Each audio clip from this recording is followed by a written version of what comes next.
PCC కార్యవర్గంపై కసరత్తు చివరి దశకు చేరుకున్నట్లు వార్తలు వినిపిస్తున్నాయి. రాష్ట్రంలోని అన్ని సామాజిక వర్గాలకు తగిన ప్రాధాన్యత ఉండేలా కార్యవర్గం లిస్టు సిద్ధమవుతున్నట్లు తెలుస్తోంది. లిస్టు ఫైనల్ చేయడానికి ఇప్పటికే పీసీసీ చీఫ్ ఢిల్లీ వెళ్ళొచ్చారు. మేలో లిస్టు వస్తుందనే చర్చ కాంగ్రెస్లో నడుస్తోంది. ఇంతకీ పీసీసీ కార్యవర్గం పూర్తి లిస్టు వస్తుందా, మళ్ళీ అందులో పెండింగ్స్ ఏమైనా ఉంటాయా అనేటువంటి సందేహాలు ఉన్నాయి.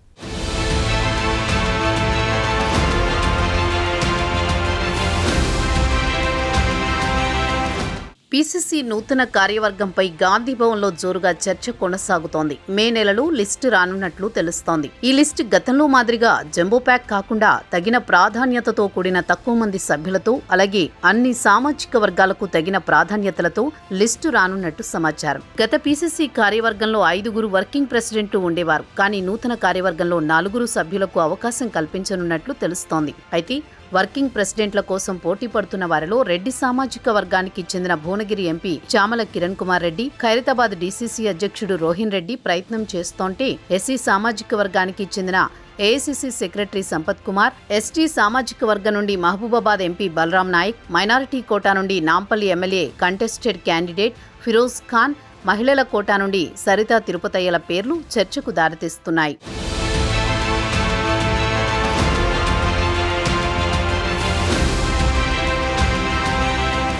ఇక పీసీసీ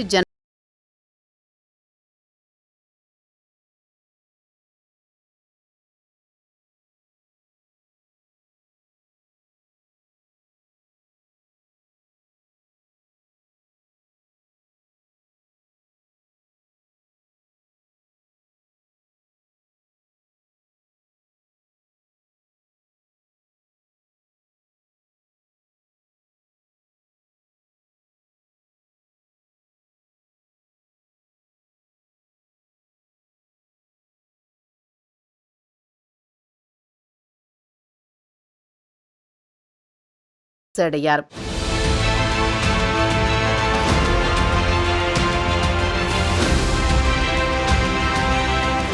ఎప్పుడెప్పుడా అని ఎదురు చూస్తోన్న నూతన పీసీసీ కార్యవర్గం కమిటీ మే నెలలో రానున్నట్టు తెలిసింది. లోకల్ బాడీ ఎన్నికలకి పీసీసీ కూర్పు ఎంతగానో దోహదపడుతుంది కాబట్టి త్వరితగతిన పోస్టులు ఇస్తే బెటర్ అంటున్నారు లీడర్లు. మరి ఈసారైనా అనుకున్నట్లు వార్తలు వినిపిస్తున్నట్లు కార్యవర్గం లిస్టు వస్తుందా, మరోసారి ఆలస్యం అవుతుందో చూడాలి.